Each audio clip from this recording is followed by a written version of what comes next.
I'm Ian Hamilton, Field Technical Manager with Syngenta. AXIAL has been providing reliable wild oat and ryegrass control in the UK for almost 10 years. We've come here to Gellert Hill to learn a little bit more about what has made the product so successful over that time. I am Deepak. I lead a team of herbicide resistance biologists within Syngenta.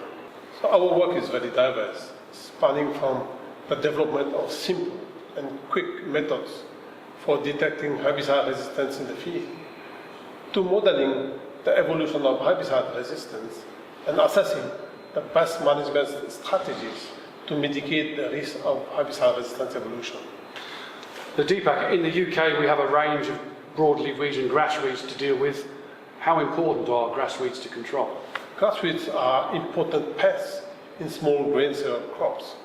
For example, just one wild oat plant will reduce yield by as much as 1%. In big infestations, with 50 wild oat plants, yield can be reduced by as much as 30%. So regarding grass weed control then, wild oats and ryegrass, what herbicide groups are available to us? In spring, two major herbicide modes of action are available for controlling ryegrass and wild oats. These are inhibitors of acetolactate synthase, or ALS, and inhibitors of acetyl-CoA carboxylase, or ACCAs. So can you give us a couple of examples of the ALS herbicides available to us? For ALS herbicide, you've got the sulfonyl ureas, such as idosulfuron or mesosulfuron. You've also got the Zulam family, for example, pyroxalam. For CCAs herbicide, you've got the FOPs herbicide, such as clonofop and phenoxyfop. We've also got the TIM herbicides, such as cycloxidin and clethodim, and the newly established class, the DEN, such as pinoxidin. So Deepak, with the work you do on resistance here, can you tell us about the types of resistance we can encounter here? So for resistance in wild oat and ryegrass, for ACCAs and ALS herbicides, you've got two major mechanisms of resistance, namely target site resistance, with subtle changes in the binding site of the herbicide that hamper the proper binding of the herbicide itself. But you've also got metabolic resistance, which result in degradation of the herbicide into non-toxic products for the weeds. And do we have any idea of how prevalent those mechanisms are, particularly in the UK? We do extensive work carried out within Syngenta, but also with academics in the UK. We know now that non-target site or metabolic resistance is the most prevalent mechanism of resistance. Is the problem with resistance getting worse, or is it stable?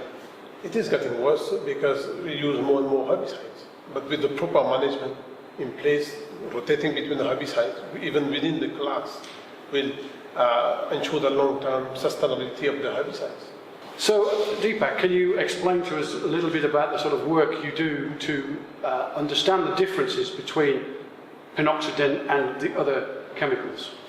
First and foremost, we do typical grass-based herbicide resistance tests at the control conditions. For that, we take a range of sensitive and resistant wild oats and ryegrass, and we look at the relative efficacy of the different herbicides on them. So Deepak, can you tell us a little bit more detail about what you found, for instance, on wild oats in your tests? In the wild oat test, we compare pinoxidin with a typical FOP herbicide, such as phenoxyfop. On the sensitive population, both herbicides work well. That is, the plant will kill, as you would expect. But when it comes to the resistant population, there were 5 or 6 of them, then pinoxidin worked very well, but not the FOP. We also noticed that the speed of action of pinoxidin was faster than the FOP herbicide. For example, on the sensitive population, we got control much earlier with pinoxidin than the FOP herbicide. Again, can you tell us a little bit about what you found on the ryegrass tests?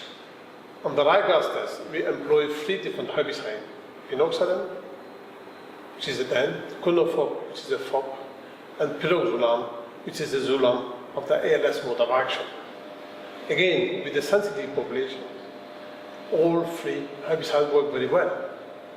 But with the resistant population, pyroxula and clonophobe failed to provide satisfactory control, while pinoxidant was excellent, killing all the plants. So Deepak, you've done a lot of extensive work here over the years which shows that pinoxidant AXIAL is performing differently and better than other standards. Could you summarise overall your conclusions? So pinoxidant, because it is structurally different, behaves differently on resistant populations. So it can control FOP, specific target site, and FOP metabolism, and also ALS metabolism. These results were also found by external academics both in the UK and worldwide. Can you say how that relates to field performance and experience? So the result that we see in the glasshouse is totally translated to the field.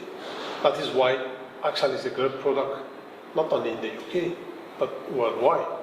This extensive ongoing research at Gellets Hill explains to us why AXIAL has provided excellent control of wild oats and ryegrass over the last 10 years.